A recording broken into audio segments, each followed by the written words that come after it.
Bonjour à toutes et à tous et bienvenue dans ce nouveau numéro des entretiens Pella Pellaka. Ici, nous prenons le parti de prendre le temps d'aller à la rencontre de celles et ceux qui cherchent à comprendre comment nous construisons notre rapport à l'information, notamment. Les différents acteurs et actrices autour de l'éducation aux médias et à l'information sont nos invités. Aujourd'hui, celle que nous recevons est chercheuse postdoctorante à l'université Panthéon-Assas au charisme. Dans le cadre d'un projet européen, De facto 2, elle s'est vue confier deux missions: dresser le panorama de tous ceux qui font de l'éducation aux médias en France et aller mesurer sur le terrain si cette étude change vraiment quelque chose dans la tête de nos jeunes. Fleur Dissulot, bonjour Bonjour, et enchantée. merci beaucoup d'avoir accepté notre invitation. Alors, on l'a dit en introduction, vous êtes chercheuse postdoctorante. Pour la plupart de ceux et celles qui nous suivent, ça évoque des laboratoires, des bibliothèques, un monde un peu mystérieux. J'ai envie de demander en quoi consiste réellement votre quotidien. Bien sûr, merci pour cette première question. En fait, déjà, un postdoctorat, comme son nom l'indique, c'est un contrat qu'on fait après son doctorat. Donc là où la principale différence vient du fait qu'un doctorat, généralement, c'est le doctorant, la doctorante qui va choisir de sa propre initiative son sujet. Un postdoctorat, ça va être un financement le plus souvent institutionnel, parfois privé, mais souvent institutionnel, pour répondre à une grande question sociétale et ou d'actualité. Pour répondre à cette question, vont travailler des chercheurs postdoctorants, postdoctorantes. Et en ce qui me concerne, c'est donc un financement qui vient de la Commission européenne. Et pour vous resituer un petit peu tous ces sigles, parce qu'on parle de facto, on parle de EDMO, donc pour clarifier un petit peu les choses, en fait, de facto, c'est la branche française d'un hub. Donc un hub, c'est-à-dire ça va être un consortium, un rassemblement de plusieurs initiatives à l'échelle européenne. Il va y avoir 15 hubs pour les 27 pays de l'Union européenne. 15 pour 27 parce que dans certains cas, il va y avoir des hubs communs à plusieurs pays, notamment par exemple Estonie, Lettonie, Lituanie. Ça va être un seul hub. De facto, c'est le hub français. Donc là, il n'y a que la France. Et au sein de chacun de ces hubs, il va y avoir la réunion d'acteurs diversifiés autour de la lutte contre la désinformation, principalement trois branches: l'éducation aux médias, notamment le CLEMI entre les lignes, le journalisme, c'est l'AFP qui chapeaute le projet, mais il y a aussi d'autres médias comme Libération, et puis euh, l'enseignement supérieur et la recherche. Et là, c'est le charisme, le laboratoire dont je fais partie, qui représente cette partie-là. Le charisme, c'est donc le laboratoire de recherche de l'université Panthéon-Assas, et plus précisément du département information-communication de cette université. Voilà, j'espère que c'est plus clair pour comprendre un peu toutes ces ramifications-là et comment moi, en tant que chercheuse, je m'insère dans cet écosystème, on peut dire. Alors, on l'a dit, l'une de vos missions, c'est de dresser ce panorama de ceux qui font de l'éducation aux médias et à l'information en France. Où est-ce que vous en êtes?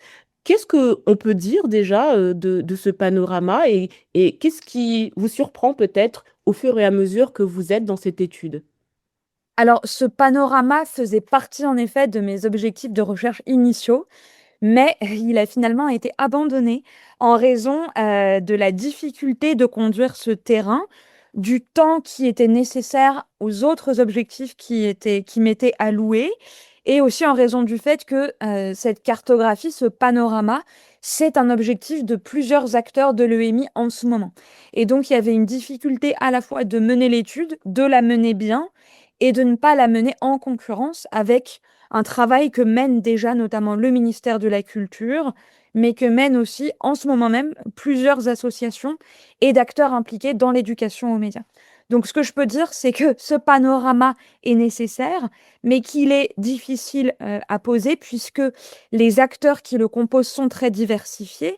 Déjà par leur statut, il y a les acteurs associatifs, les acteurs institutionnels, de plus en plus les acteurs privés, les entreprises, la fondation TF1 par exemple, les médias qui de plus en plus font de l'éducation aux médias, euh, les associations, les ministères, ministère de la Culture, ministère évidemment de l'Éducation nationale avec le CLEMI.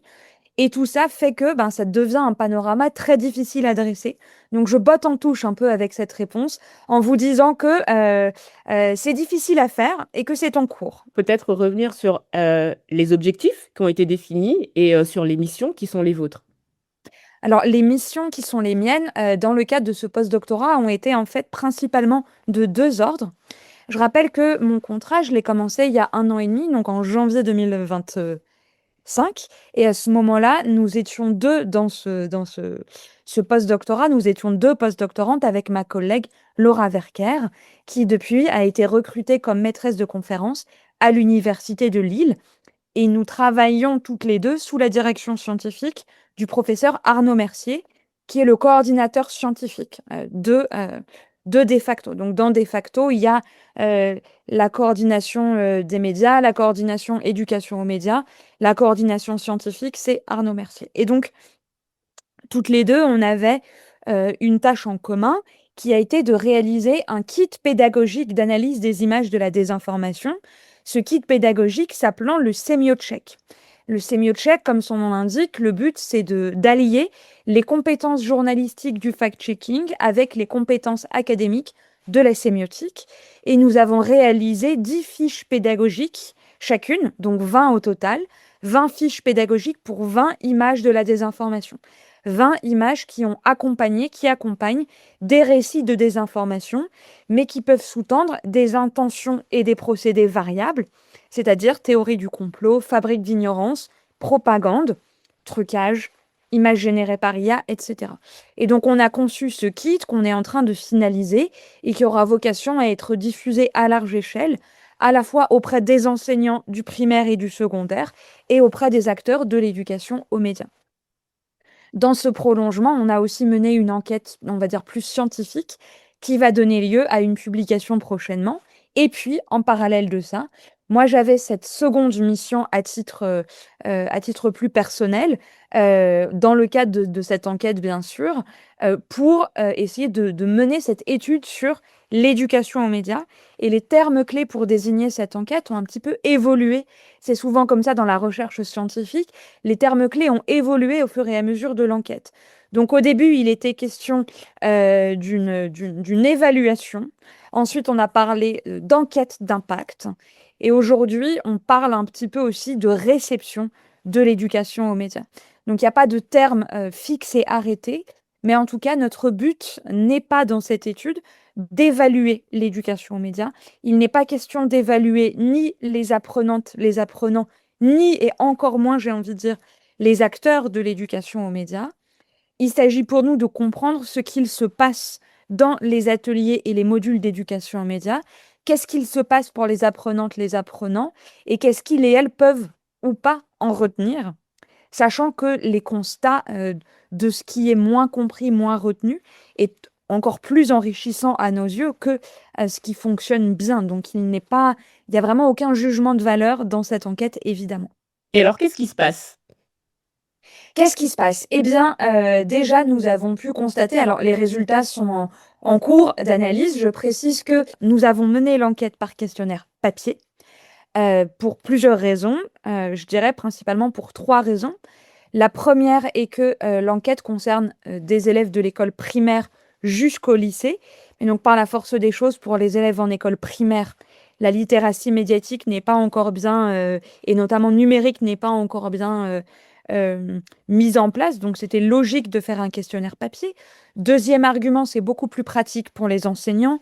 Toutes les classes ne sont pas équipées de dispositifs numériques. C'est plus léger pour les enseignants et les enseignantes. Et puis, troisième raison, on s'est rendu compte que, avec une phase de test, que les élèves, avec le questionnaire papier, prenaient plus le temps de répondre, faisaient les choses de manière plus sérieuse, c'est pas le mot, mais que le questionnaire papier avait une dimension plus légitimante et plus intimidante peut-être.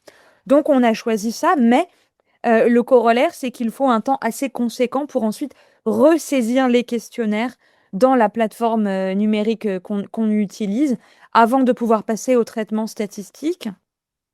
Et donc ça implique bien sûr une lourdeur logistique conséquente. Donc on est en ce moment même en train de faire le traitement statistique des données, le traitement statistique des questionnaires, et les résultats que nous avons sont pour l'instant très partiels. On attend d'avoir vraiment tous les questionnaires saisis pour avoir de véritables résultats. Donc c'est encore malheureusement un peu tôt dans l'enquête pour que je puisse vous dire des choses définitives. Ce que je peux vous dire, c'est déjà qu'on a quand même voulu traiter des établissements dans toute la France, y compris outre-mer. On a une école en outre-mer, c'est peu, mais c'est déjà quelque chose pour dire qu'on ne se concentre pas sur l'Hexagone. Nous avons aussi voulu traiter voilà, des écoles primaires, des collèges, des lycées et des BTS. Au sein de ces établissements, on a des réalités territoriales et sociodémographiques diversifiées. Voilà, donc on avait envie, et c'était pas juste une envie, c'était une nécessité scientifique et sociologique de pouvoir représenter une diversité territoriale et sociodémographique. Et puis, pour ça, on a adapté un petit peu les questionnaires à chaque fois en posant, un nombre de questions variables. Donc on a un tronc commun, qui concerne toutes les cohortes et puis on va avoir des questions plus ou moins spécifiques en fonction de l'âge des répondants et en fonction, bien sûr, de la spécificité du dispositif qui a pu être observé. Un des premiers constats que je peux dire, c'est quand même que, à la question, «Utilises-tu les réseaux sociaux?» Oui, je les utilise tout seul. Oui, je les utilise accompagnés et non, je ne les utilise pas du tout, qui a été posée aux élèves de primaire, donc CM1, CM2. 78 des répondants indiquent utiliser les réseaux sociaux, que ce soit seul ou accompagné. Ça, c'est un premier chiffre voilà, qui ne concerne pas directement le résultat de l'éducation média, mais qui me semble très important à prendre en compte dans le contexte de la récente loi votée par le gouvernement qui vise à interdire les réseaux sociaux aux moins de 15 ans. Et on voit bien, mais je ne suis évidemment pas la seule à le dire, les travaux notamment d'Anne Cordier contribuent très largement à le démontrer, hein. Les enfants utilisent abondamment les réseaux sociaux et donc il faut, c'est impératif, accompagner les enfants dans ces usages plutôt que d'interdire, éduquer plutôt qu'interdire. Enfin, c'est une évidence, mais ça fait toujours du bien de le rappeler. Voilà un premier élément, un premier éclairage de cette enquête que je pourrais apporter. Et puis un deuxième élément peut-être qui reste à préciser, mais qui me semble, intéressant peut-être.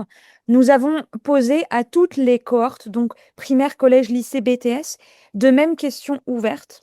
Ces questions ouvertes étant: «Pour toi, qu'est-ce qu'une information? Pour toi, qu'est-ce qu'un journaliste? Et quelle actualité récente a retenu ton attention?»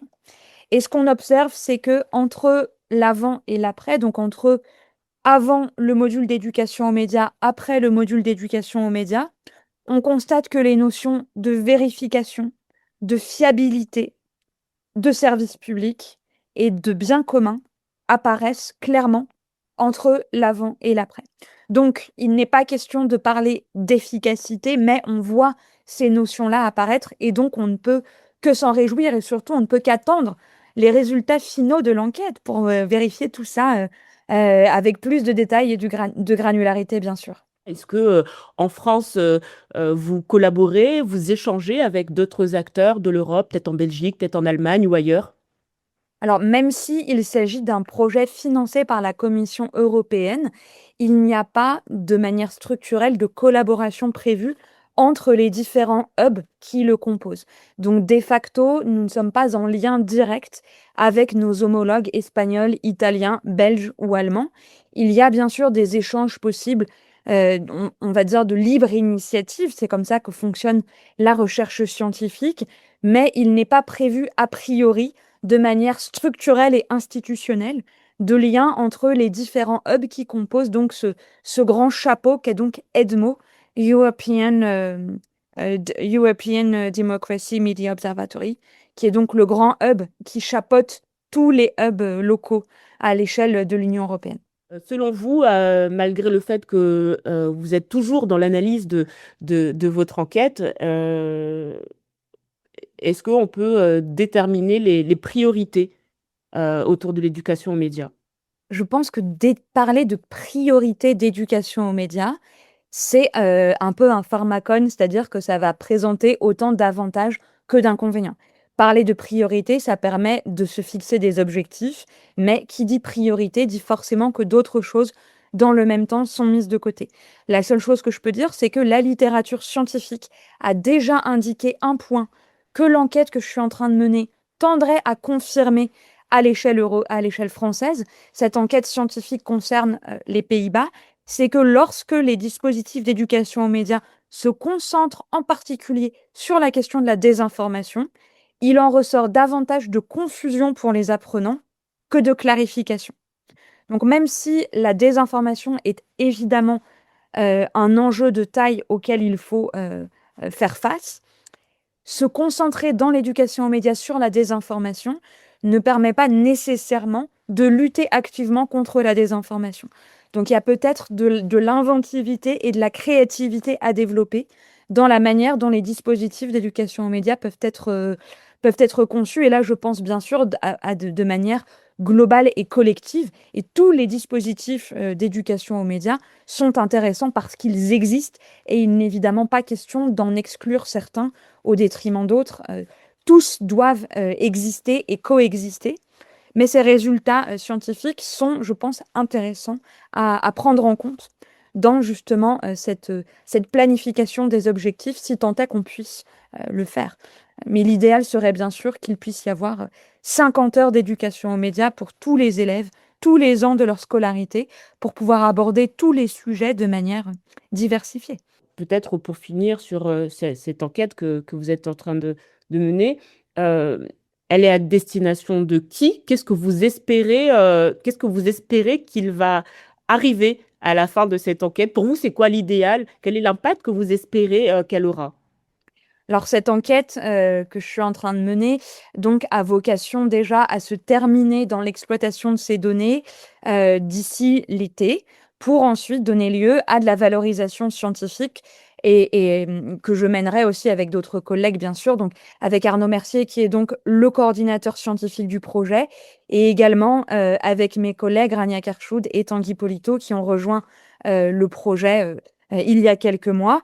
Donc la valorisation scientifique va suivre dans les mois à venir. Ce que j'espère de cette enquête, c'est déjà principalement ce qu'espèrent tout scientifique, toute chercheuse, tout chercheur en menant une enquête, qu'elle soit visible, qu'elle puisse être lue, écoutée, que je puisse en présenter les résultats non seulement auprès d'un public de chercheurs, mais aussi d'un plus large public. Donc espérer que ces résultats puissent atteindre un large public. Évidemment, proposer une restitution à l'ensemble des enseignantes, enseignants et acteurs de l'éducation aux médias qui ont participé à l'enquête, puisqu'ils et elles m'ont donné de leur temps, m'ont accueilli dans leur classe, ont fait distribuer leur questionnaire en classe. Je leur avais annoncé que le questionnaire prendrait 15 minutes, pas plus de distribution. C'était finalement un petit peu plus long à chaque fois, donc forcément, voilà, c'était du temps et de l'investissement de la part des enseignantes et des enseignants et j'ai à cœur évidemment de les en remercier chaleureusement. Et puis, bah, c'est voir finalement, voir quels sont les résultats au regard des pratiques médiatiques des enfants, des adolescents et des jeunes adultes, mais surtout, voir comment les choses évoluent et puis parler en termes de réception, quelle est la place des affects et des émotions dans la manière dont on interroge l'évolution de ces pratiques médiatiques et de ces littératies médiatiques et numériques. Et enfin, dernier espoir, et je pense que c'est le plus important, on parle beaucoup d'éducation aux médias avec un public jeune, un public d'enfants, un public d'adolescents, un public scolaire. Mais je reste convaincue, et c'est également un des objectifs que répètent régulièrement beaucoup d'autres acteurs de l'éducation aux médias, les enfants ne sont pas les seuls concernés, les jeunes ne sont pas les seuls concernés, et les adultes le sont peut-être encore davantage que les enfants. Pourquoi? Par exemple, j'ai constaté que plus les enfants étaient équipés numériquement, plus ils allaient pouvoir se protéger de la désinformation. Ils ont le téléphone tout le temps dans les mains, ils savent distinguer une fausse information. C'est moins le cas des adultes. Et donc je reste convaincue que s'il faut bien entendu développer l'éducation aux médias massivement dans l'enseignement secondaire, primaire, collège, lycée, il faut également et peut-être encore plus le développer auprès des adultes, de leur entrée dans la vie active jusqu'à la fin de leur vie active et au-delà de leur vie active. Et je pense bien sûr aux, aux retraités et bref, à toute la vie qui se continue bien sûr après la vie active. C'est en effet, un argument et qu'on a beaucoup, entendu auprès, d'autres acteurs, le fait que l'éducation aux médias doit s'inviter, partout et pas seulement dans la vie, Dans tous les scolaire. contextes. Donc on espère, être invité à cette restitution pour pouvoir, Bien voir sûr. tous ces résultats et avoir du coup l'analyse finale de toute cette étude. 2026, des grands événements peut-être dans les prochaines semaines, prochains mois pour vous? Absolument. J'aurai le plaisir de présenter les premiers résultats qui devraient être bien davantage étoffés qu'ils ne le sont aujourd'hui lors d'un colloque qui se tiendra à l'Institut catholique de Paris les 2 et 3 juillet prochains. Donc toutes les informations concernant ce colloque devraient bientôt être accessibles, en ligne et puis, je l'espère également pouvoir, présenter ces résultats lors d'autres contextes, à partir de la rentrée, même si aucune date, fixe n'est encore, prévue à ce stade et puis, j'aurai également le plaisir, de publier, hein, sur cette enquête avec, mes collègues Arnaud Mercier, Rania Kerchoud et Tanguy Polito dans les mois à venir, mais sans pouvoir, en dire davantage de manière précise à ce stade, puisque, la chronologie scientifique est parfois, plus longue qu'on ne pourrait, l'anticiper. Donc il y a un petit suspense sur la chronologie, mais il y aura des valorisations. Et on suivra ça avec, beaucoup d'attention. Merci, beaucoup, Fleur d'Issuleux d'avoir répondu à nos questions.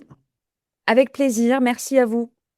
Nous, on se retrouve très vite avec un nouvel invité pour parler encore plus d'éducation aux médias et l'information et d'ici là, eh bien, que l'esprit critique soit avec vous. À très vite.